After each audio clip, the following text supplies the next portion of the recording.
Di hari pertama ini ya, eee, saya akan sharing ke teman-teman bagaimana proses pembelajaran yang akan kita lakukan selama kurang lebih 25 hari ke depan. Izin memperkenalkan diri dulu teman-teman, saya dari fasilitator PBJ LKPP. Jadi LKPP ini punya fasilitator ya, kalau dulu istilahnya pengajar, pengadaan, kalau sekarang sudah tidak ada lagi istilah pengajar ya, kami sebagai fasilitator yang akan memfasilitasi teman-teman. Karena, di kurikulum pembelajaran level 1 yang sekarang yang terbaru, ini Anda kan di sini kita semua sudah dewasa ya, jadi tidak ada lagi yang namanya mengajar seperti itu. Jadi kami membantu teman-teman semua ya, diharapkan teman-teman bisa belajar mandiri, mempelajari modul yang sudah dibaca, dan apa yang sudah Anda pelajari itu Anda bisa catat. Jika ada hal-hal yang kurang dipahami, itu teman-teman bisa diskusikan ya di dalam kelas seperti ini. Untuk, The Sky ya, jadi saya, bersama teman-teman tutor di The Sky itu ada 5 orang ya, ada Kak Isadora, nanti akan membersamai teman-teman sepanjang, pembelajaran, nanti sebentar kita lihat jadwalnya. Kak Isadora ini, sudah mendampingi ya para peserta di kelas The Sky, ini sudah dari angkatan pertama ya. Jadi pertama kali kita buka The Sky itu tahun kemarin kalau nggak salah, 1,5 tahun. Ini Kak Isadora sudah, membantu kita ya bersama-sama di sini dan, tidak sedikit peserta dari kelas The Sky ini sudah lulus ya, itu kalau, kita akumulasikan sekitar 80%. Bahkan kemarin teman-teman yang angkatan 13 itu sudah lulus 95%. Tuh, hampir semua lulus. Yang belum lulus 5% itu, mungkin hanya 2% yang tidak lulus dan sisanya itu yang masih menunggu jadwal ujian, gitu. Nah, salah satunya Kak Isadora ya yang ada di kelas kami. Kemudian ada Kak Yogi ya, Kak Yogi ini juga, salah satu alumni The Sky dari, kelas P3K. Jadi kami selain PBCP yang level 1 juga, membuka kelas persiapan ASN. Selain Kak Isadora tadi, juga dulu pernah, di kelas kami ya untuk ASN, untuk CPNS dan beliau lulus dengan ranking 1. Kak Yogi juga seperti itu, beliau ranking 1 ya, alumni dari The Sky juga ini. Dan, ada Kak Mar'i ya, ini Kak Mar'i juga di kelas P3K kemarin, ranking 1 juga alumni dari The Sky. Selain Kak Mar'i juga, ada tutor kita, Kak Dian, ini juga ranking 1 alumni The Sky juga ya di, P3K dari Kota Makassar. Dan, ada lagi Mas Tri ini, alumni The Sky di kelas PBJP level 1, kemarin sempat dapat skor hampir 90, 83 apa 87 kemarin. Dan juga ada, Kak Irawan ya, dari Direktorat Jenderal Pajak, ini juga alumni The Sky, kemarin langsung lulus ya, 1 kali ujian. Jadi metode dan proses pelatihan yang akan kita, pelajari bersama di sini, kurang lebih saya gambarkan seperti ini teman-teman. Kita akan belajar minimal 25 hari, Senin sampai Jumat ya, mulai jam 7 waktu Indonesia Barat sampai jam 21.15. Ini, di sini tadi infonya ada teman kita dari Papua ya. Kalau Papua itu mungkin selesainya sekitar jam 10. Nah, di sini, hari pertama ya, hari ini kita akan opening kelas dulu. Di sini, saya bagikan ya teman-teman untuk agenda pembelajaran kita di angkatan 14. Jadi seperti ini kurang lebihnya ya. Di hari pertama, hari ini kita ada orientasi pelatihan yang tadi teman-teman lihat bagaimana proses, pembelajaran di The Sky. Kemudian sebentar saya akan bagikan kisi-kisi soal ujian. Saya harapkan teman-teman catat ya untuk kisi-kisi soal ujian ini. Karena, ini kemarin dari LKPP yang sudah kami tambahkan berdasarkan, bocoran ya. Nih teman-teman yang sudah ujian gitu. Jadi kurang lebih, bisa ada gambaran lah teman-temannya melihat seperti apa kisi-kisi soal ujian ini. Dan di hari kedua besok, kita akan mulai proses coaching yang mana seperti saya sampaikan sebelumnya teman-teman, kalau Anda sudah menonton rekaman kelas angkatan 13 ataupun angkatan-angkatan sebelumnya, di angkatan 14 ini akan sedikit berbeda ya. Yang mana di angkatan 13 kemarin mundur ke belakang, itu kita banyak pemaparan materi ya. Nah, tapi di sini karena bank soal ujian itu sudah sudah ada yang terbaru yang lebih sulit sedikit dibanding bank soal yang lama. Nah, jadi di kelas ini di angkatan 14 kita mungkin akan lebih banyak latihan soal, teman-teman. Ya, supaya Anda sekaligus berlatih gitu ya. Kalau ketemu soal seperti ini bagaimana cara cepat mengerjakannya begitu. Karena soal ujian itu kan sekitar 100 nomor ya. 100 nomor, durasi pengerjaan itu kalau saya tidak salah ingat 120 menit. Jadi satu soal itu kurang lebih 1,2 menit. Nah, kalau soalnya mudah tidak masalah ya, soal-soal pemahaman. Nah, soal ujian kompetensi level 1 ini bukan hanya soal pemahaman. Kalau soal pemahaman ini kan ada di modul ya, kita buka modul, kita ketemu jawabannya di sana. Tapi soal ujian level 1 ini bukan hanya soal pemahaman. Ini banyak soal identifikasi ya, soal-soal analisa. Yang namanya soal analisa, berarti kita harus paham dulu, baru kita analisa bagaimana ini kasus yang ada, gitu. Jadi banyak soal studi kasus, teman-teman. Jadi walaupun mungkin Anda tahu bersama bahwa ujian kompetensi level 1 ini open book, gitu. Mungkin Anda merasa tidak masalah karena open book, kita bisa buka buku cari jawabannya. Nah, itu keliru ya, mindset seperti itu salah, teman-teman. Karena open book-nya ini sebenarnya hanya menjebak. Nah, kita dikasih tahu bahwa ini open book, padahal ketika cari di buku itu agak sulit untuk menemukan jawabannya. Karena indikator soal itu tidak hanya soal memahami ya, tetapi juga indikator identifikasi ya, indikator untuk menganalisa soal. Sehingga teman-teman harus paham dulu ya alur proses pengadaan barang jasa pemerintah ini, kemudian Anda dihadapkan dengan kasus pengadaan ya, apakah di ranah perencanaan, di ranah persiapan ya, ataupun di tahapan pelaksanaan, Anda dikasih kasus itu dan teman-teman akan identifikasi sebagai seorang pelaku pengadaan seperti itu. Sehingga di hari kedua ini ya sampai hari ke-7 di situ kita akan latihan soal, teman-teman ya. Kita akan ada kuis di situ sekaligus kita diskusi ya bagaimana alur proses pengadaan barang jasa pemerintah untuk setiap modulnya. Saya harapkan teman-teman di kelas ini aktif ya untuk bertanya mungkin ya ketika belum paham atau aktif untuk sharing mungkin pengalaman di instansi masing-masing ya terkait proses pengelolaan pengadaan barang jasa ini. Nanti di hari ke-8 teman-teman Anda akan dibersamai oleh para tutor untuk melakukan review materi. Jadi apa yang sudah kita diskusikan latihan-latihan soal ya di hari kedua sampai hari ke-7 itu akan direview gitu ya, direview kembali oleh para tutor. Tentu saja di review materi ini teman-teman juga akan dikasih tes materi yang pernah keluar di soal ujian ya di sebelumnya seperti itu. Itu di kurang lebih selama 2 minggu ya kita akan review materi dan nantinya di hari ke-20 itu kita akan melakukan evaluasi kembali. Jadi di angkatan ini kita lebih banyak latihan soal teman-teman ya.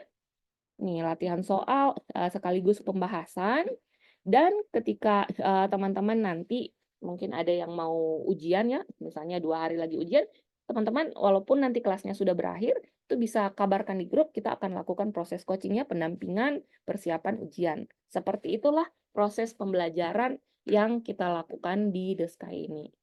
Nah, mungkin sebelum saya masuk ke kisi-kisi soal latihan, soal ujian ya, mungkin ada yang ingin bertanya, silakan terkait agenda pembelajaran kita. Silakan teman-teman.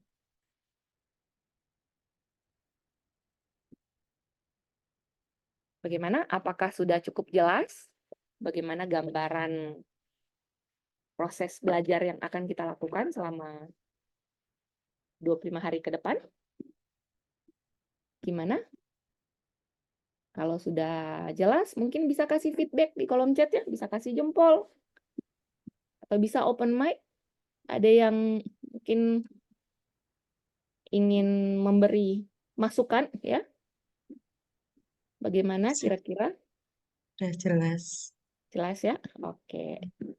Jadi kurang lebih seperti itu teman-teman gambarannya ya. Kalau sudah jelas ya, nanti sebentar saya bagikan ini di grup. Kita akan masuk ke kisi-kisi soal ujian. Nah,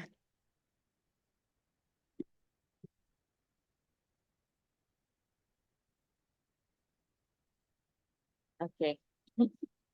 Kisi-kisi soal ujian. Modul kompetensi PBJP level 1 ini ya, yang sudah di-share kemarin. Ketika teman-teman sudah baca, mungkin di situ Anda akan melihat bahwa yang akan diujikan ya, ini ujian kompetensi ya, bukan ujian yang dulu yang tingkat dasar ya. Kalau ujian tingkat dasar itu kan apa yang ada di Perpres, titik komanya dan garis miring atau itu harus sama persis dengan apa yang ditanyakan di soal ujian. Tapi sekarang ini berbeda teman-teman. Ini ujian kompetensi.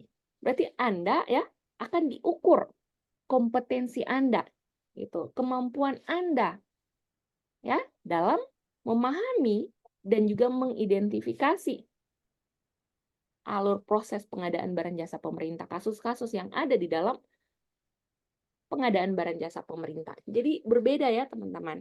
Ingat ada dua indikator tadi, indikator memahami dan juga indikator identifikasi atau indikator analisa ya, ataupun indikator menjelaskan seperti itu. Nah, 6 modul kompetensi yang akan kita pelajari di sini itu dimulai dari kompetensi pengantar pengadaan barang jasa pemerintah. Nah, ini masih modul pengantar gitu ya. Masih materi dasar sebenarnya di sini. Nah, tapi jangan salah. Sekarang ya di bank soal terbaru materi pengantar ini, materi 1. Di sini ini banyak sekarang soal ujian ya yang diambil dari materi 1. Mungkin kalau dulu Anda pernah dengar bahwa ujian ini lebih banyak di materi teknis. Materi teknis ini yang mana? Materi 2 sampai materi 5 ya. Itu banyak soal ujian di situ. Nah, sekarang ini sudah banyak ke materi pengantar pengadaan barang jasa pemerintah. Nah, materi dasar loh yang keluar ini. Tapi materi dasar bukan dasar-dasarnya, teman-teman. Nih, karena indikator tadi ya, indikator identifikasi, indikator analisa. Maka di materi dasar ini ya, yang ditanyakan di soal ujian itu adalah bagaimana cara mengimplementasikan dasar-dasar pengadaan ini. Ya. Nah, dasar-dasar pengadaan seperti apa? Nah, teman-teman tahu bahwa di materi pengantar PBJ ini ada 12 pokok pembahasan. Di situ ada definisi pengadaan, ya. Definisi pengadaan ini kegiatan pengadaan barang jasa pemerintah. Itu ya, pengadaan barang jasa pemerintah adalah kegiatan pengadaan barang jasa yang dilakukan oleh KPD, kementerian, lembaga maupun perangkat daerah, dibiayai oleh APBN APBD, dimulai dari identifikasi kebutuhan sampai serah terima hasil pekerjaan. Itulah definisi pengadaan. Yang ditanyakan implementasinya seperti apa. Yang kedua, ruang lingkup pengadaan barang jasa pemerintah. Yang ketiga, tujuan dan juga kebijakan. Ya, yang mana di tujuan dan kebijakan, ini saya buka rangkuman. Ini rangkumannya ada di deskripsi grup ya. Teman-teman bisa lihat di situ. Ini ada rangkuman pengantar, yang mana rangkuman ini wajib teman-teman bawa di ruang ujian. Ya, apalagi rangkuman yang materi 1. Nah, di sini teman-teman bisa lihat di rangkuman itu ada tabel ya, tabel tujuan dan juga tabel untuk kebijakan. Nih. Nah, tabel tujuan di sini sudah disertai dengan kata kunci. Ya, misalnya tujuan yang pertama, tujuan pengadaan barang jasa pemerintah yang pertama yaitu value for money, ya, mewujudkan value for money. Value for money itu apa? Value for money itu adalah bagaimana kita menghasilkan barang jasa yang tepat dari setiap uang yang dibelanjakan. Diukur dari aspek kualitas, ya, kuantitas, lokasi, waktu, ya, biaya, dan juga penyedia. Artinya, dalam mengelola pengadaan barang jasa pemerintah, ini kan kita menggunakan uang negara ya. Jadi ketika kita mengeluarkan uang untuk belanja barang jasa, maka barang jasa yang kita dapatkan ini harus berkualitas sesuai dengan uang yang kita keluarkan. Kuantitasnya harus sesuai, ya. Penyediaannya juga harus sesuai. Seperti itu teman-teman. Nah, yang ditanyakan di soal ujian, ini untuk tujuan kebijakan, ini biasanya gini ya teman-teman, ada sedikit perubahan, ini bocoran dari kemarin yang teman-teman yang sudah ujian ya. Jadi ada sedikit perubahan untuk bank soal yang terbaru ini. Kalau dulu itu ditanyakan contoh implementasi dari value for money itu seperti apa, kurang lebih seperti itu gambaran soalnya. Nah, jadi teman-teman tinggal lihat ABCD mana yang ada kata kunci ini. Yang kata kuncinya ada menjelaskan tentang kualitas. Ketika kita belanja barang jasa, kita harus ya mendapatkan barang jasa yang berkualitas seperti itu. Atau kuantitasnya harus sesuai ketika kita butuh. Jadi di ABCD-nya seperti itu, teman-teman cari yang ada kata kunci ini. Ketika kita butuh belanja laptop, misalnya kebutuhan kita, misalnya di kantor. Di kantor ini yang butuh laptop ya berdasarkan hasil identifikasi kebutuhan itu yang butuh laptop si A dan si B ya. Si A ini butuh laptop 1 unit. Digunakan untuk apa kebutuhannya? Digunakan untuk mengetik misalnya seperti itu. Kemudian si B di kantor kita ya. Si B ini juga butuh laptop 1 unit. Kebutuhannya untuk apa beli laptop baru? Kebutuhannya misalnya untuk digunakan menginstal aplikasi. Misalnya si B ini dia adalah operator komputer di kantor kita ya.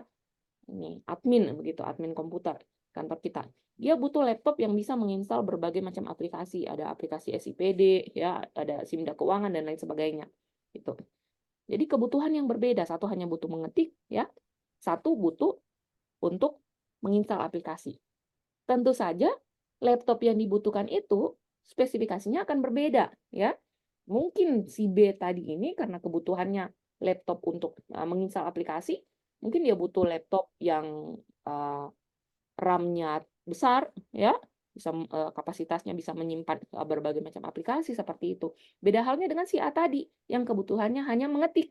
Nah, ketika kita ya melaksanakan pengadaan barang jasa pemerintah, kebutuhannya kan berbeda. Jadi laptop yang dihadirkan ini tidak boleh sama. Ya, laptop untuk si B yang speknya mungkin lebih tinggi. Laptop untuk si A tentu saja yang speknya agak di bawah sedikit. Tentu saja harganya juga berbeda, teman-teman. Yang si B ya, karena kebutuhannya laptop dengan spek tinggi, tentu saja harganya agak lebih mahal ya. Yang si A karena kebutuhannya hanya untuk mengetik, mungkin harga dari laptop yang akan diadakan itu lebih sedikit gitu ya, lebih efisien daripada yang dibutuhkan oleh si B tadi. Nanti teman-teman cari di ABCD yang mana yang menjelaskan itu, teman-teman. Nah, ini mungkin masih di awal, masih agak-agak bingung ya. Nanti bertahap, ini baru hari pertama, baru opening sini. Nah, jadi seperti itu gambaran soal yang sekarang ini. Kita lebih ke implementasi. Nih. Kemudian yang kebijakan tadi ya, ini ada tabel di sini. Tabel kebijakan, jadi kebijakan cara untuk kita mewujudkan tujuan pengadaan tadi ya. Yang ini, yang value for money, meningkatkan penggunaan produk dalam negeri dan lain sebagainya. Cara kita atau strategi kita ya untuk mewujudkan pengadaan yang tadi itu ini ada di kebijakan gitu. Jadi kebijakan pengadaan ya, bagaimana kita meningkatkan kualitas perencanaan. Perencanaan ini masih di tahap awal pengadaan. Ketika kita melakukan proses perencanaan pengadaan, ya kita tingkatkan kualitasnya. Bagaimana cara kita meningkatkan kualitas perencanaan pengadaan? Nah, tentu saja ketika kita menyusun dokumen perencanaan, yang mana ketika kita menyusun dokumen perencanaan, itu kan ada banyak kegiatan-kegiatan yang dilakukan ya. Ini kalau teman-teman sudah nonton rekaman, ini pasti sudah tahu kegiatan apa saja. Ini ada identifikasi kebutuhan, ya. Ada kita memilih prioritas kebutuhan barang jasa, kita tetapkan jenis barang jasanya apa, apakah barang, konstruksi, jasa lainnya, ataupun jasa konsultansi. Kita akan tetapkan cara pengadaan di tahap perencanaan. Kemudian kita akan menyusun spesifikasi teknis, kita akan menyusun perkiraan biaya, dan kemudian ada namanya pemaketan ya, konsolidasi dan lain sebagainya, yang nantinya hasil perencanaan ini akan ditetapkan oleh PA-KPA dan akan diumumkan ke dalam Sistem Informasi Rencana Umum Pengadaan atau SIRUP. gitu. Supaya hasil perencanaan tadi ini berkualitas, tentu saja ketika kita melakukan identifikasi kebutuhan ini dilakukan oleh PPK, pejabat pembuat komitmen. Dengan cara seperti apa? Dengan cara si PPK ini di kantor, dia akan bertanya ya ke personil di kantor itu. Si A kebutuhannya apa, si B kebutuhannya apa, si C kebutuhannya apa. Kayaknya dia akan temukan ya kebutuhan-kebutuhan itu. Misalnya si A butuh laptop untuk mengetik. Kemudian si B butuh laptop untuk digunakan ya menginstal aplikasi. Si C butuh motor dinas ya untuk digunakan. Misalnya dia mau mengantar surat gitu. Selama ini mengantar surat tidak ada kendaraan dinas.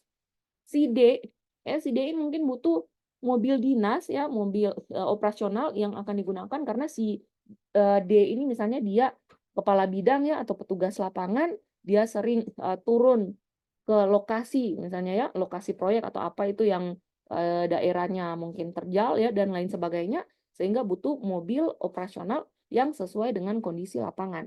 Jadi ada berbagai macam kebutuhan di kantor kita. Nah, ini dilakukan oleh si PPK. Gitu. Ketika PPK tidak paham itu, ya bagaimana hasil perencanaannya bisa berkualitas? Ya, dia hanya tahu ini di kantor kita dapat pagu anggaran 2 miliar gitu. Ya 2 miliar, si PPK bilang, "Oh, 2 miliar. Tahun kemarin 2 miliar ini dipakai untuk beli ya, beli apa? Laptop, ya, untuk ATK, untuk makan minum, untuk kegiatan ini, kegiatan itu." Gitu. Padahal dia tidak paham bahwa seharusnya anggaran itu ya 2 miliar ini seharusnya dikelola ya untuk memenuhi kebutuhan yang ada di kantor dia gitu. Bukan untuk ikut tahun kemarin belanjanya apa, tahun ini belanjanya itu lagi. Tidak seperti itu ya. Nah, ini cara untuk meningkatkan kualitas perencanaan itu. Tentu saja si PPK supaya dia paham ya bagaimana cara melakukan identifikasi kebutuhan tadi, si PPK ini perlu diberikan pendampingan ya, perlu diberikan pembekalan ya, dikasih ikut BIMTEK seperti ini ya. Seperti itu, teman-teman. Nah, jadi contoh-contoh yang saya berikan tadi kurang lebih seperti itu ya, gambaran soal ujian. Gitu. Jadi akan ditanyakan seperti apa sih cara meningkatkan kualitas perencanaan. Kemudian ada yang A. Misalnya opsi A, si PPK ya ketika melakukan penyusunan perencanaan ya ketika dia tidak paham misalnya dia diberikan pembekalan atau mungkin si PPK ini bertanya ke pengelola pengadaan yang ada di UKPBJ ya minta rekomendasi dari pengelola pengadaan. Jadi kurang lebih seperti itu ABCD yang akan teman-teman pilih ya jawaban yang paling tepat. Nah, jadi ini masih gambaran umum ya, ini masih hari pertama, ini baru opening. Nanti kisi-kisinya bertahap saya kasih. Mungkin sudah ada gambarannya seperti apa soal ujiannya sekarang ya. Kemudian ada prinsip pengadaan. Nah, prinsip pengadaan ini kan ada EETTBAA. Ada efisien, ada efektif ya, ada terbuka, ada transparan, ada bersaing, adil dan juga akuntabel. Nah, untuk prinsip pengadaan ini semuanya terangkum teman-teman di dalam rangkuman ya. Ini sudah ada lengkap sekali nih ya di sini. Ada rangkuman.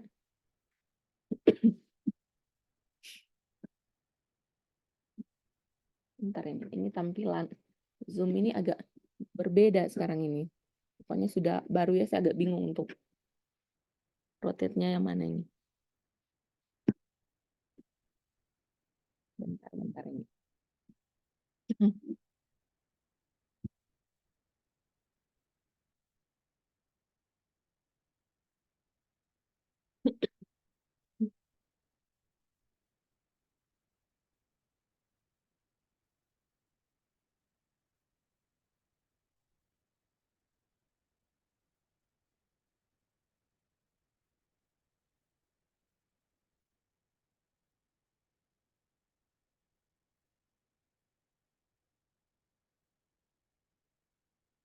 Nih. Nah, di sini. Ini ya, di dalam rangkuman, teman-teman. Untuk prinsip pengadaan. Rangkuman ini sudah disertai dengan contoh-contoh kasus. Nah, di sini ya. Nah, itu kemarin yang sudah lihat, di grup ada rangkuman, tapi tidak pernah dibaca mungkin ya. Padahal di sini sudah ada banyak sekali ya yang bisa teman-teman dapatkan situ, apalagi pada saat ujian. Di sini ada efektif. Efektif di sini sudah disertai dengan kata kunci. Prinsip efektif itu maksudnya pengadaan barang jasa harus sesuai dengan 3 hal. Ya, ini kata kuncinya. Sesuai dengan kebutuhan, sesuai dengan sasaran yang telah ditetapkan, ya, dan juga memberikan manfaat yang sebesar-besarnya. Ini adalah kata kunci dari efektif.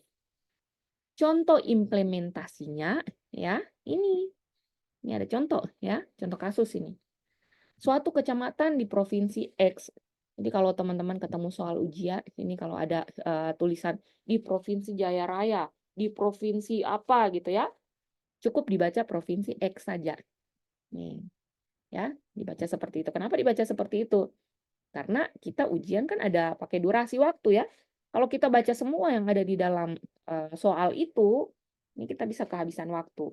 Sehingga kita cukup baca kata-kata yang penting saja. Jadi suatu kecamatan ya di provinsi X membutuhkan 1 unit kendaraan operasional. Itu, kendaraan operasional untuk dalam kota. Jadi itu kebutuhannya ya. Butuh 1 unit kendaraan operasional yang digunakan di dalam kota nantinya. Dibutuhkan paling lambat 30 Agustus 2018. Pagu anggarannya 350 juta.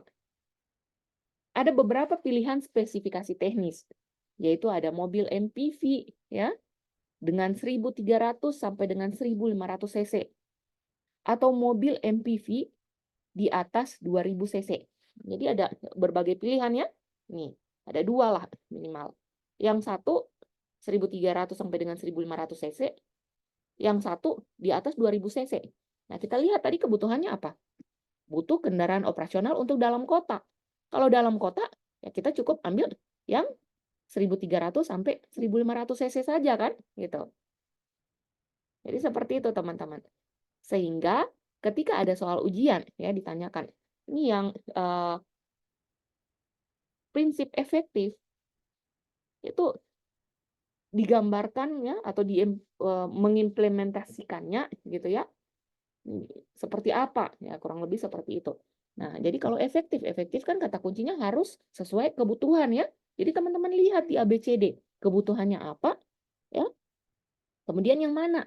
Gitu. Misalnya di sini sudah dikasih clue ya, kebutuhannya untuk kendaraan operasional dalam kota. Misalnya opsi A seperti itu ya.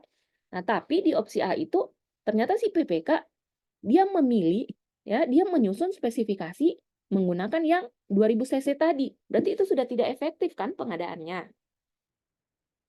Jadi kalau ditanya efektif, tapi yang opsi A tadi itu tidak efektif gitu. Karena tidak sesuai dengan kebutuhan yang seharusnya gitu kan.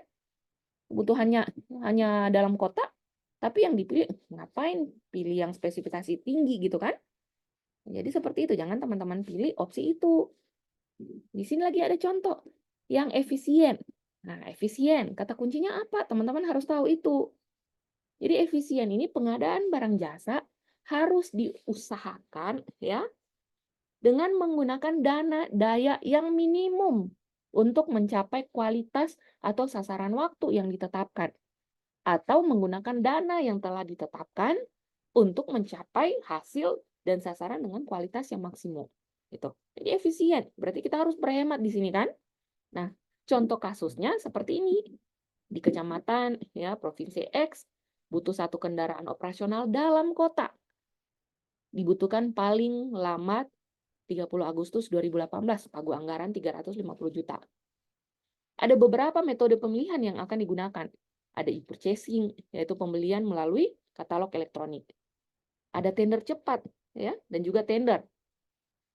Maka metode pemilihan yang lebih efisien itu ini adalah e-purchasing. Kenapa e-purchasing? Karena efisien tadi ya, menggunakan dana dan daya yang minimum. E-purchasing itu kita belanja melalui katalog elektronik ya. Barang jasanya sudah ada di dalam katalog elektronik, kita tinggal proses. Yang proses siapa? Kalau anggarannya sampai dengan 200 juta, maka yang akan melakukan e-purchasing adalah pejabat pengadaan. Di atas 200 juta, maka yang akan melakukan e-purchasing adalah pejabat pembuat komitmen gitu. Jadi langsung belanja. Belanjanya di mana? Belanjanya di dalam katalog elektronik. Tadi pilihannya ada 3 ya, e-purchasing, tender cepat, tender. Kalau tender cepat ataupun tender, ini membutuhkan pokja pemilihan. Pokja pemilihan ini anggotanya minimal 3 orang. Ya, minimal 3 orang, berarti pemerintah akan kasih honor untuk 3 orang. Gitu. Sedangkan yang e-purchasing, ini yang belanja hanya pejabat pengadaan 1 orang atau PPK 1 orang. Nah, jadi bisa kelihatan ya bedanya mana yang lebih efisien. Jadi seperti itu kurang lebih gambarannya ya teman-teman. Nih. Di soal ujian sekarang ya bocorannya seperti itu. Itu banyak soal dari materi 1. Materi pengantar PBJ ya. Nah, tapi materi pengantar PBJ itu yang ditanyakan itu implementasinya, teman-teman. Misalnya yang efektif ya. Contoh kasusnya seperti apa. Jadi teman-teman sesuaikan A, B, C, D mana yang paling cocok. Nah, untuk itu karena sekarang ya Bang Soal itu banyak ke materi 1 ya, tapi tidak menutup kemungkinan ya materi-materi lain juga mungkin seperti itu ya, karena Bang Soal ini kan kita tidak tahu ya seperti apa, dan Bang Soal ini ada banyak. Dalam satu ruang ujian, misalnya 40 orang yang ujian, setiap orang itu berbeda soalnya teman-teman. Jadi Bang Soalnya diacak ya, bisa saja yang si A itu dia dapat Bang Soal mungkin yang banyak atau dominan materi 1, mungkin saja si B dia mendapatkan soal yang dominan materi pemilihan. Seperti itu. Tapi kurang lebih gambaran soalnya seperti yang saya ceritakan tadi, gitu ya. Nah, untuk itu, rangkuman yang tadinya ada di dalam grup, itu tolong dibaca dulu, ya. Supaya teman-teman tahu, kalau ketemu soal ujian, nah kalau sudah baca ya, ini teman-teman akan ingat, oh iya yang efektif kemarin ada itu di rangkuman, contoh kasusnya. Gitu kan? Nah, jadi kurang lebih seperti itu teman-teman gambarannya. Tadi sepertinya ada yang bertanya nih di kolom chat. Ini dari Mbak Fitri bisa di-share kembali yang sudah Ibu sebutkan tadi. Karena ada beberapa orang yang baru bergabung. Oke, nanti sebentar ya tolong ingatkan di grup. Itu akan di-share kembali untuk rangkuman. Kalau tidak salah ada di deskripsi grup itu. Coba Mbak Fitri nanti cek dulu di deskripsi grup. Itu ada link materi level 1. Nanti diklik. Kalau nggak salah di situ ada folder rangkuman ya. Di situ ada rangkuman dan juga ada apa ya, tabel bahan data dan juga risiko. Oke, jadi seperti itu ya teman-teman. Kita pelan-pelan dulu di kisi-kisi soal ujian. Minimal ada gambaran ya. Mungkin ada yang ingin bertanya, teman-teman silakan sebelum saya lanjut. Gimana? Apakah sudah mulai ada gambaran seperti apa Bang soal yang terbaru sekarang ini? Gimana? Kalau cukup jelas, teman-teman bisa kasih feedback ya di kolom chat, atau mungkin di layarnya bisa dikasih jempol atau apapun itu, biar kita lanjut ke slide berikutnya. Oke, aman ya? Nah, jadi semua ya pokok bahasan ini sebaiknya teman-teman pelajari ya, karena masih ada yang ujian, tapi dia tidak pernah baca modul. Karena membaca ini kan membosankan ya. Nih kita mungkin teman-teman ada sini yang sudah dikasih rangkuman ya di grup, sudah dikasih modul, tapi baru dibaca sampai halaman 10 itu matanya sudah ngantuk. Nah, jangan seperti itu ya, teman-teman. Jadi dibaca dulu modul, dibaca juga rangkuman supaya minimal teman-teman tahu lah. Kalau yang ditanyakan apa, itu ada kemarin di rangkuman itu saya pernah baca itu. Jadi teman-teman buka rangkuman dan teman-teman nanti bisa tahu, oh ini posisinya ada di rangkuman halaman 1 seperti itu. Jadi 12 pokok bahasan ini di materi 1 itu saya harapkan teman-teman clear ya baca sebelum kita masuk untuk besok hari ya. Kita coaching untuk materi 1 besok. Nah, lanjut ke pokok pembahasan ke modul 2. Modul 2 ini ya kalau tadi modul 1 itu masih materi pengantar pengadaan. Bagaimana kita mempelajari alur proses pengadaan barang jasa pemerintah. Kalau materi 2, ini sudah masuk materi teknis. Nah, materi teknis itu dimulai dari materi perencanaan.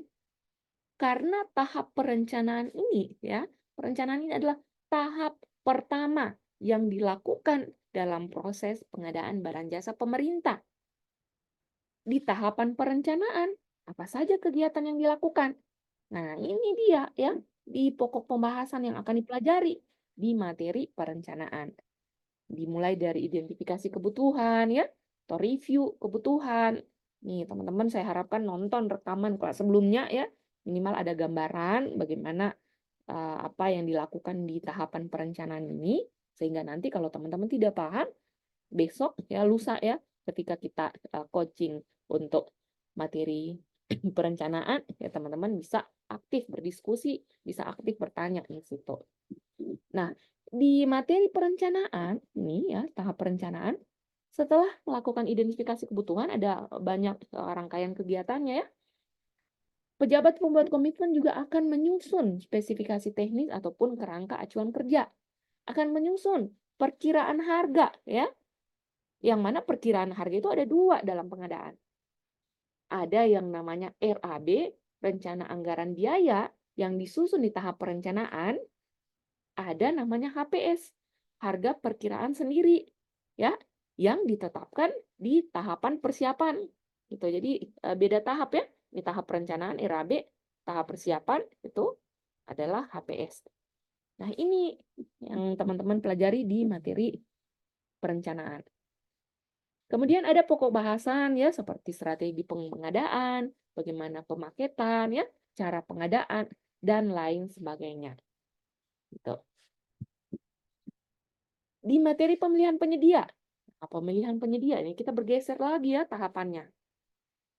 Pemilihan penyedia ini soal ya paling banyak keluar dari materi ini teman-teman. Jadi itu kurang lebih sekitar mungkin sekitar 20 ya, 20 nomor ini atau 30 nomor dari materi pemilihan penyedia. Jadi pemilihan penyedia, pokja pemilihan ataupun pejabat pengadaan berada di tahapan ini. Mereka yang punya kewenangan melakukan pemilihan penyedia barang jasa. Ya, pemilihan penyedia itu kalau dalam alur proses pengadaan barang jasa pemerintah itu berada di dua tahapan, teman-teman. Di tahap persiapan pemilihan penyedia ya, di mana di situ pokja pemilihan ataupun pejabat pengadaan akan melakukan review terhadap dokumen persiapan pengadaan yang ditetapkan oleh PPK. Di-review dulu, kemudian mereka akan menyusun ya yang namanya dokumen pemilihan. Ketika dokumen pemilihan sudah disusun dan ditetapkan, maka akan bergeser lagi tahapannya ke tahapan pemilihan atau pelaksanaan pemilihan penyedia. Nah, itu yang kita kenal ada istilah tender, ada istilah seleksi, ada pengadaan langsung, penunjukan langsung ya, tender cepat, dan lain sebagainya. Nah, di sini ya kita akan pelajari di materi pemilihan penyedia. Nah, ini pokok bahasan yang sebaiknya teman-teman baca ya modulnya dulu sebelum kita masuk pembelajaran ya. Minimal ada gambaran lah seperti apa modul pemilihan itu. Apalagi kalau teman-teman sudah nonton rekaman kelas sebelumnya. Itu sudah ada informasi di situ sehingga ketika kita masuk ya ke sesi coaching hari keempat nanti itu teman-teman bisa bertanya gitu ya. Ini pasti bingung kalau materi pemilihan. Ibu, itu kemarin Ibu jelaskan penilaian kualifikasi, bisa dijelaskan kembali? Nah, kan lebih enak diskusinya nanti teman-teman.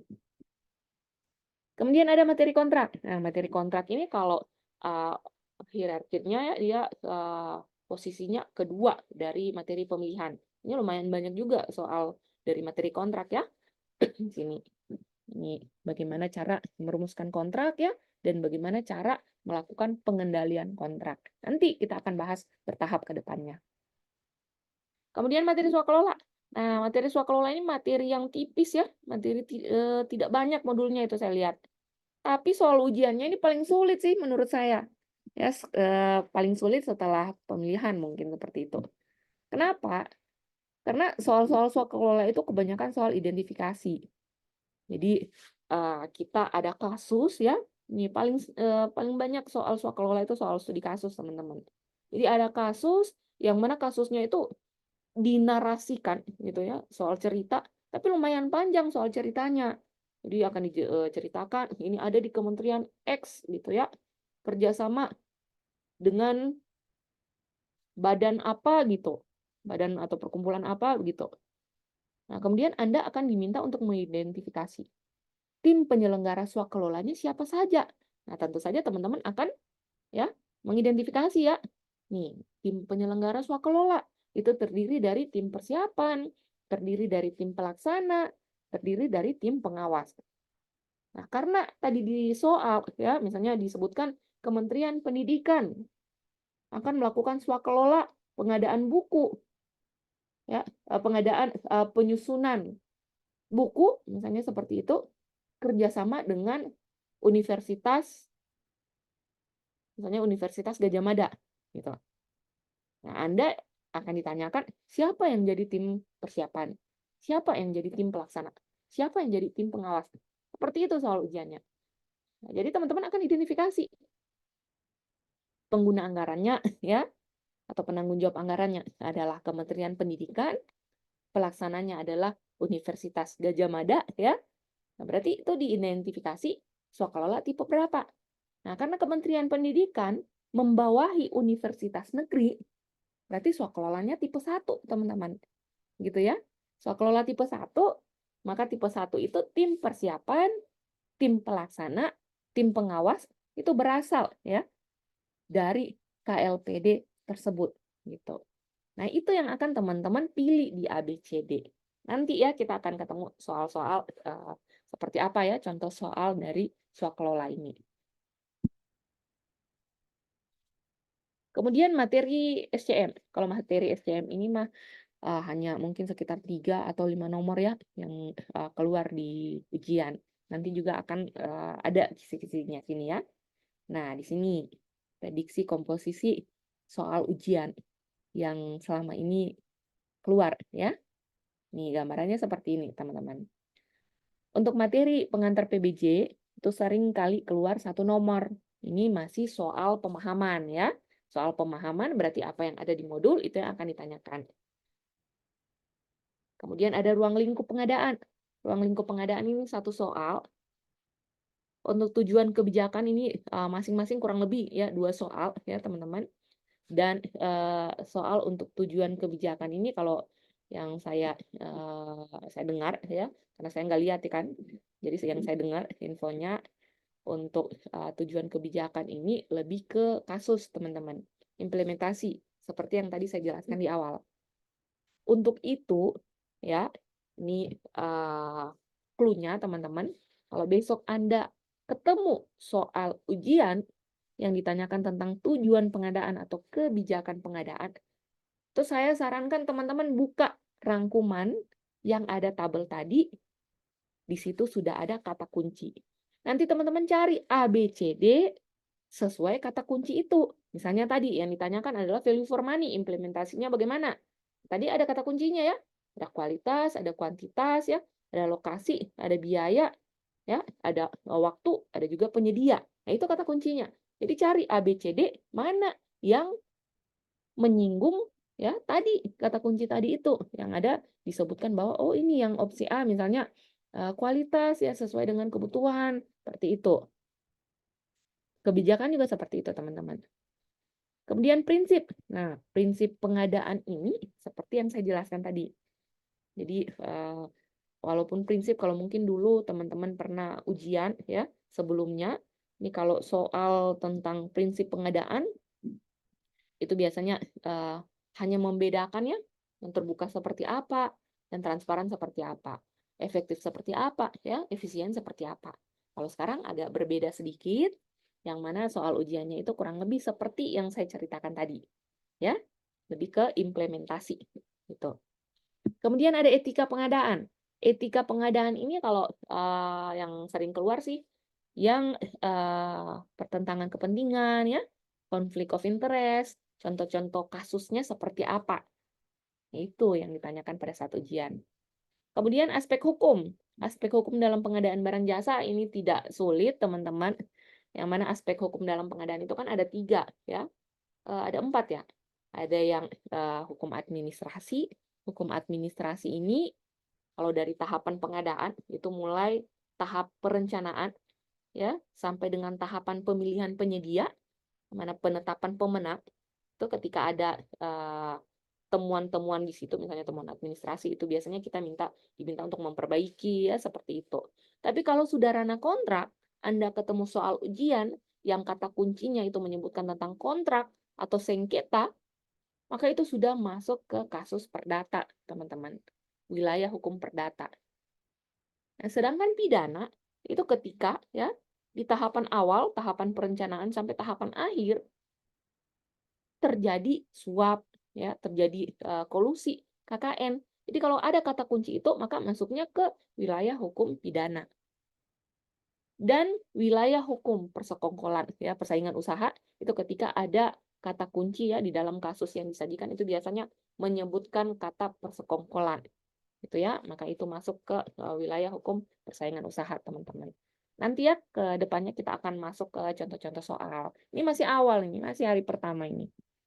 Nah, kemudian ada pelaku pengadaan, yang mana pelaku pengadaan itu teman-teman sebaiknya memahami ya tugas kewenangan dari setiap pelaku pengadaan, khususnya kewenangannya PPK, pejabat pengadaan, dan juga Pokja pemilihan. Karena ini 3 ini yang paling sering keluar di soal ujian. Kemudian ada peran usaha kecil ya, PPDN dan juga pengadaan berkelanjutan itu kurang lebih 1 soal. Ada PBJ secara elektronik ya 1 soal. Ini ada SDM dan kelembagaan itu dan juga pengawasan, pengaduan sanksi dan pelayanan hukum dalam PPCP. Nah, di sini ada contoh soal, tapi ini soal yang masih soal lama ya, teman-teman, masih soal mudah ini. Nah, mungkin bisa kita jawab bersama, teman-teman. Di sini ada pertanyaan, pelaksanaan e-purchasing pada pengadaan batik tradisional dengan nilai 500 juta. Ini dilakukan oleh siapa? PPK. PPK, oke. Jadi PPK karena di atas 200 juta ya. Jadi sampai dengan 200 juta itu dilakukan oleh pejabat pengadaan. Ya, masih muda ya.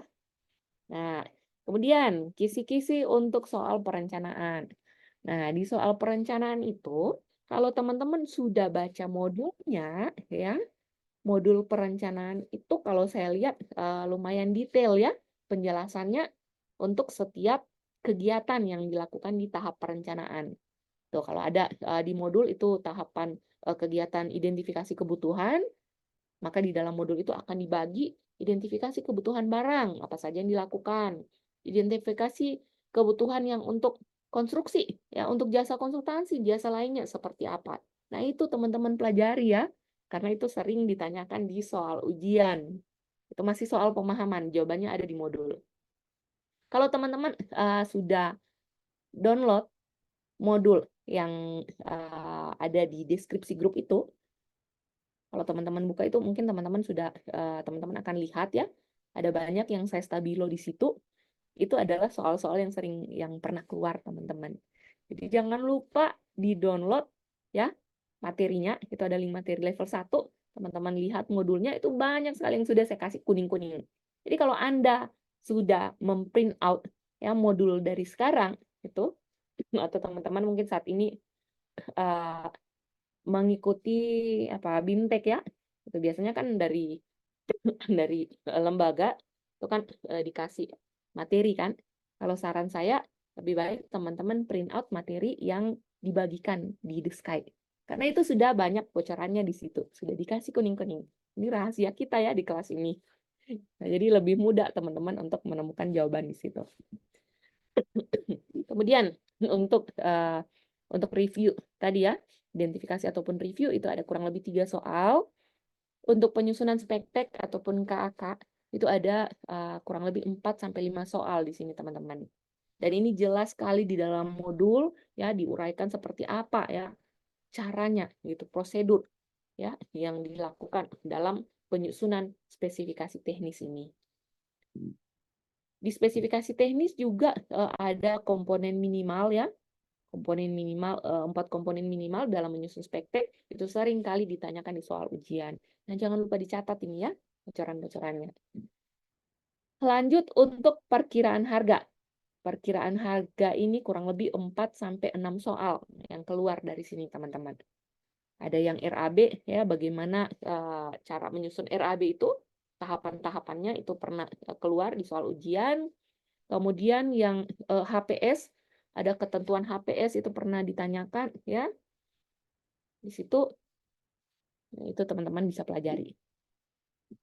Dan untuk perumusan strategi pengadaan ya, pemaketan itu paling sering keluar di soal ujian, yang mana soal ujian itu biasanya soal kasus.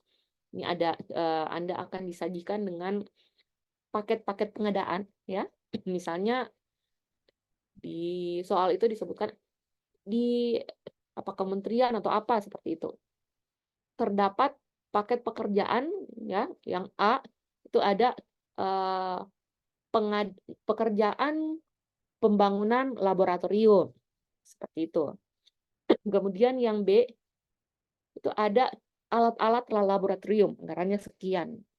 Kemudian yang C itu ada kegiatan ya untuk pelatihan gitu. Pelatihan penggunaan alat-alat laboratorium gitu. Nah, yang ditanyakan di soal ujian itu bagaimana cara pemaketan yang benar atas 3 paket tadi itu. Nah, jadi ada 3 paket tadi ya. Paket yang A itu adalah paket pekerjaan pembangunan laboratorium. Berarti teman-teman akan identifikasi jenis pengadaannya apa. Kalau pekerjaan pembangunan laboratorium. Nah, apakah barang, konstruksi, jasa konsultansi, atau jasa lainnya, teman-teman? Pembangunan lab. Jenis pengadaan. Apa tuh? Konstruksi. Gimana? Kurang kedengaran suaranya. Pembangunan lab. Jenis pengadaannya apa tuh? Konstruksi ya. Konstruksi ya. Kemudian tadi paket yang kedua tadi ada pengadaan alat-alat laboratorium, gitu, alat-alatnya, gitu. Apa kira-kira jenis pengadaannya? Pengadaan alat lab. Gimana? Barang, Bu. Yang oke. Yang tadi yang satu ya, paket A tadi konstruksi, paket yang B tadi barang, kemudian paket yang C itu ada pengadaan, ada kegiatan pelatihan penggunaan alat lab tadi. Ini masuk di jenis pengadaan yang mana?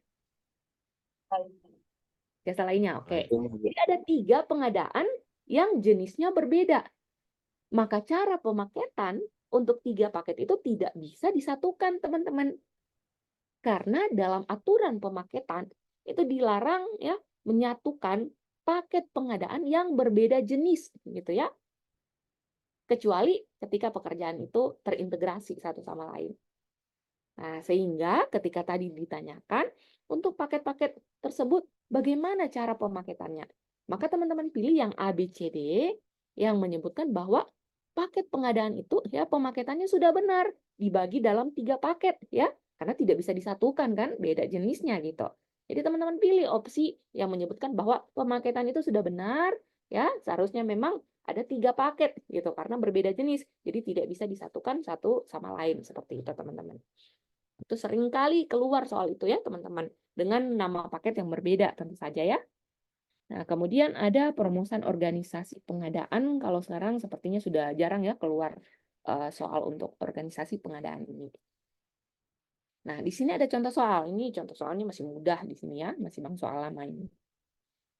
Pengadaan barang jasa di bawah ini yang tidak dapat menyebutkan merek dalam penyusunan spesifikasi teknisnya. Jadi penyebutan merek ya itu dimungkinkan untuk beberapa hal. Misalnya yang dimungkinkan itu suku cadang. Suku cadang itu boleh ya. Di sini suku cadang mana nih? Pengadaan catering untuk printer. Printer ada cateringnya. Nah, cateringnya kan harus sesuai ya mereknya ya. Kalau printernya misalnya merek Epson, kemudian cateringnya misalnya merek Sony, itu kan tidak sesuai ya. Ada tidak yang merek Sony? Itu tidak sesuai ya gitu. Jadi harus sama. Sehingga kalau sama gitu ya mereknya, nah itu dimungkinkan untuk penyebutan merek ya untuk suku cadang. Nah, jadi yang A ini bisa menyebutkan merek. Ini yang ditanyakan yang tidak bisa ya. Nah, kemudian opsi yang B, penggantian bagian ARD ya, ARD pada lift. Jadi lift itu ternyata ada salah satu alatnya yang rusak, komponen yang rusak. Nah, itu diganti. Ketika kita mau ganti, tentu saja kita menyebutkan merek ya, karena itu merupakan komponen dari barang jasa gitu. Kalau kita tidak sebutkan merek, yang datang mereknya berbeda, nanti tidak kompatibel kan? Jadi yang opsi B itu dimungkinkan untuk penyebutan merek. Kemudian yang C, e-purchasing.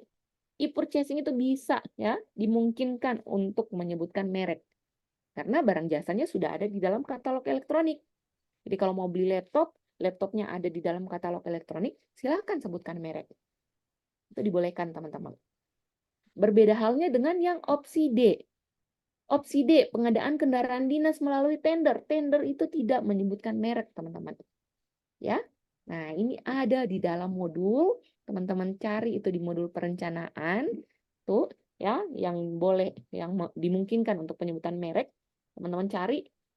Kemudian teman-teman kasih stabilo di situ ya, atau teman-teman highlight. Nanti kalau sudah di print out modulnya, itu bisa dikasih sticky note. Karena ini seringkali keluar di soal ujian. Gitu ya. Nah, lanjut. Yang pemilihan penyedia. Nah, pemilihan penyedia ini banyak sekali soal keluar sini ya, teman-teman. Nah, tapi sekali lagi, bank soal ujian itu ada banyak ya. Seperti yang saya sampaikan tadi, itu ada soal bank soal yang merata ya pembagiannya gitu, seperti yang saya share di sini. Ada soal yang banyak di materi pemilihan gitu ya, dan ada juga soal yang banyak di materi pengantar gitu. Jadi kita tidak tahu teman-teman nanti keluar soal yang mana gitu karena diacak kan. Jadi teman-teman bisa berdoa nanti semoga kebagian bank soal yang mudah karena ada tuh bank soal yang mudah, ada juga bank soal yang sulit. Bank soal yang mudah itu yang mirip dengan tryout teman-teman. Kalau bank soal yang sulit itu yang banyak soal-soal analisa. Gitu ya. Nah, di materi pemilihan penyedia ada yang review, itu sering kali ditanyakan ya di ujian.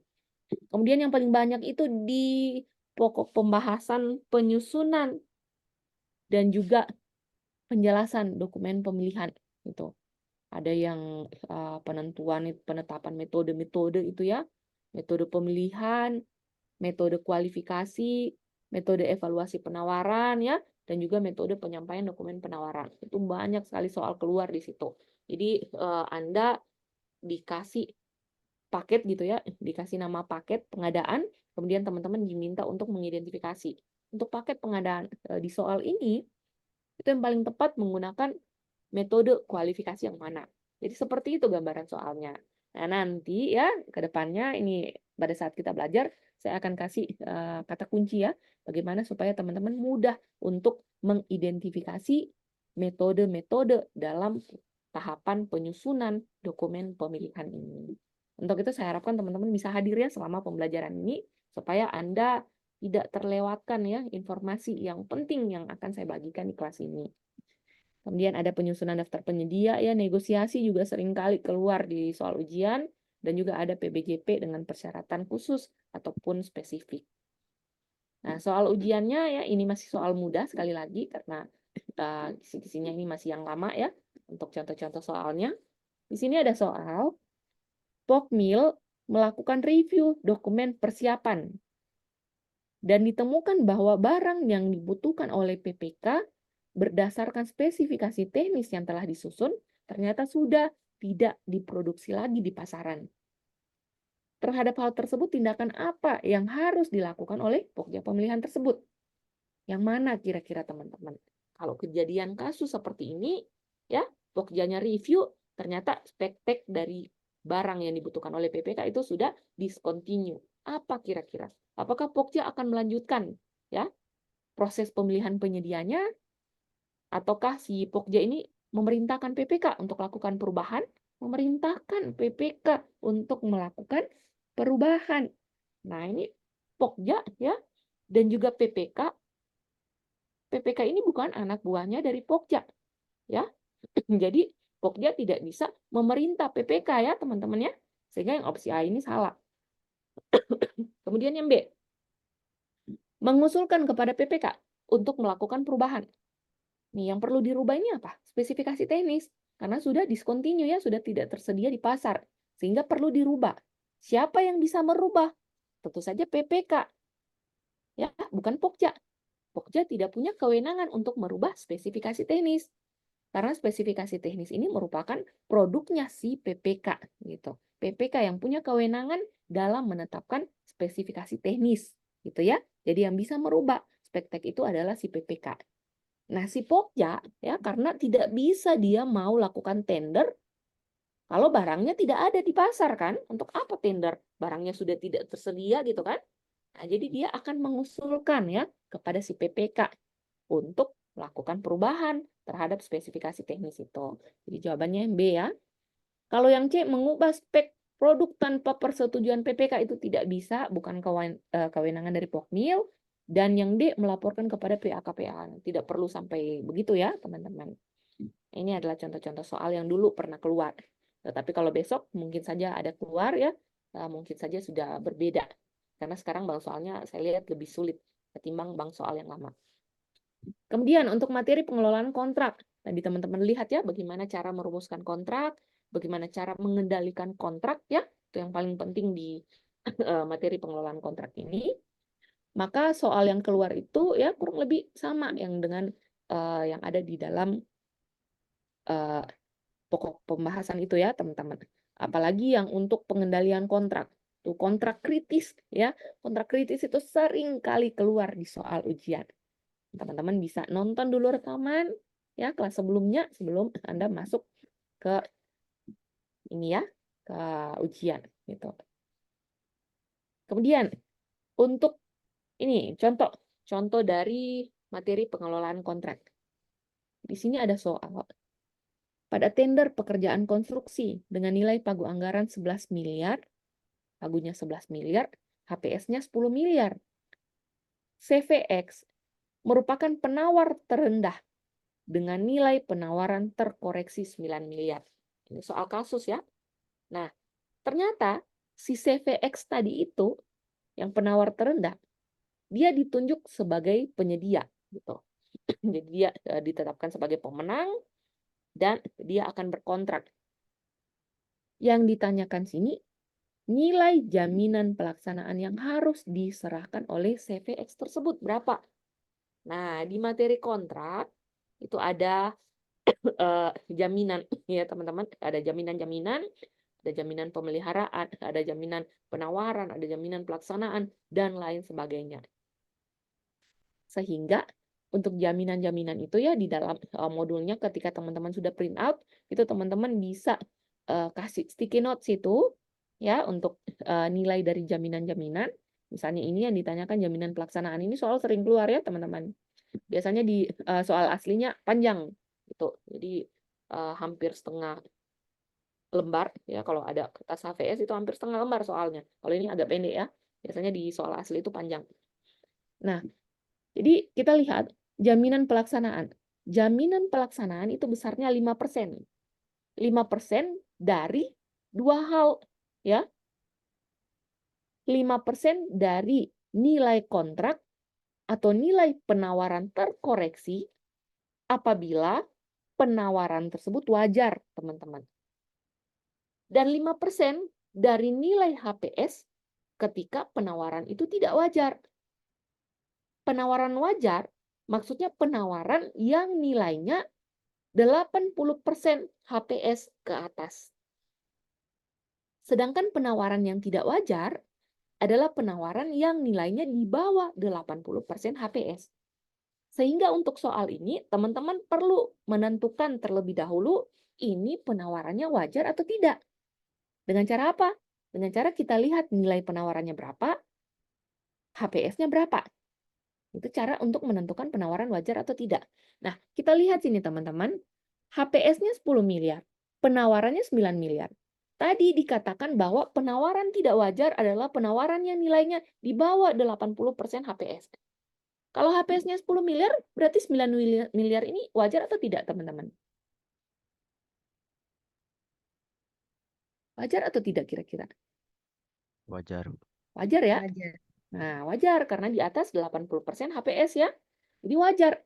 Tadi kalau penawaran wajar, maka besar jaminan pelaksanaan berarti dikalikan dengan nilai kontrak atau nilai penawaran terkoreksi. Maka besar nilai jaminan pelaksanaan adalah 5% dikalikan 9 miliar ya atau 5% dikalikan dengan nilai kontrak atau 5% dikalikan dengan nilai penawaran terkoreksi. Itu sama, teman-teman. Ya. Jadi bisa jadi besok di soal ujian itu langsung dituliskan nilainya di sini, sehingga teman-teman bisa hitung ya, 5 kali 9 miliar, 5% kali 9 miliar, berarti teman-teman cari opsi yang jawabannya sekitar 4 ya, 0,5 seperti itu teman-teman. Kemudian swakelola ya, swakelola ini seperti yang saya sampaikan tadi di awal, soal ujiannya ini kalau menurut saya sih bukan menurut saya ya, menurut apa yang saya lihat ya dari teman-teman yang ujian. Ini agak kesulitan ya di soal swakelola, sehingga teman-teman perlu banyak berlatih untuk mengidentifikasi. Nanti seiring kita belajar ya selama 25 hari ini, teman-teman kita sambil berlatih ya bagaimana mengidentifikasi soal-soal ujian itu teman-teman, khususnya untuk soal swakelola. Dari tahap persiapan, tahap perencanaan ya, persiapan sampai dengan tahap pelaksanaan itu keluar di soal ujian. Nah, ini ada contoh soal ya untuk swakelola. Di sini ada soal PPK pada kantor Kesbang Pol menyelenggarakan kegiatan swakelola sosialisasi wawasan kebangsaan dengan organisasi kepemudaan yang berbadan hukum. Berarti teman-teman langsung identifikasi. Ini ada badan Kesbang Pol ya, kantor Kesbang Pol, dia swakelola dengan organisasi kepemudaan. Berarti dari 4 tipe swakelola, ada tipe 1, 2, 3, 4. Kira-kira ini masuk di swakelola tipe berapa, teman-teman? 3 ya, Bu? 3, betul. 3, Ibu. 3 ya, Ya, dengan organisasi 3. kemasyarakatan. Nah, di sini ya disebutkan bahwa jika dalam pelaksanaannya terdapat perbedaan antara kondisi di lapangan dengan kontrak, maka akan dilakukan adendum kontrak. Antara PPK dengan siapa? Nah, tadi, ini kan tipe 3. Tipe 3 berarti PPK berkontrak dengan siapa, teman-teman? Dengan pimpinan Ketua organisasi. ketua organisasi, betul. Dengan pimpinan ormas ya. Nah, kita cari ABCD, mana pimpinan ormas? Nah, itu ada di opsi C ya. Ketua organisasi kepemudaan. Nah, itulah jawabannya. Ya, seperti itu. Tapi soal aslinya panjang ya. Ini agak kurang lebih sama sebenarnya dengan itu, tapi lumayan panjang narasi soalnya gitu ya. Nah, kemudian untuk materi SCM. Materi SCM ini saya kira tidak sulit ya, soal ujiannya itu hanya sekitar 3-5 nomor.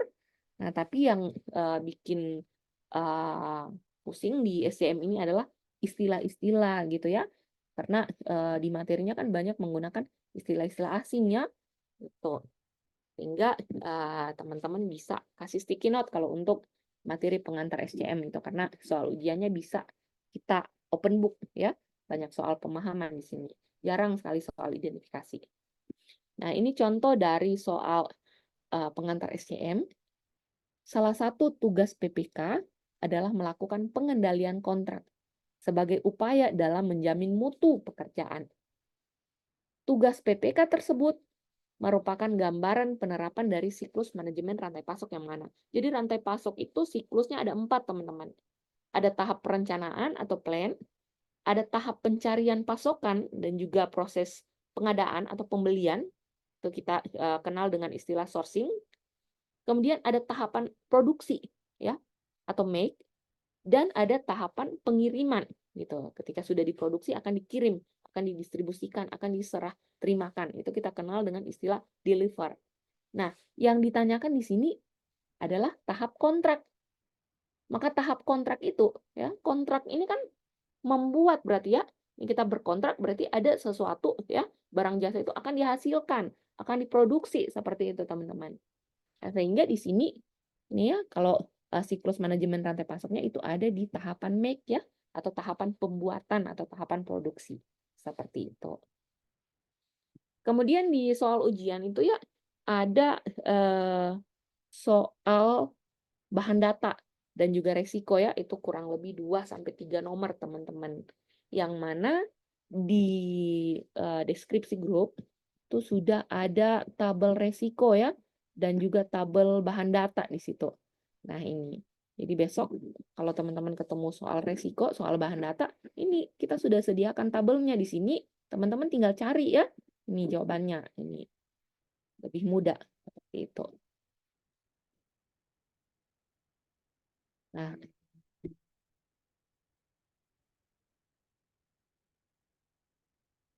lebih seperti itu ya teman-teman, kisi-kisi soal ujian yang besok ya.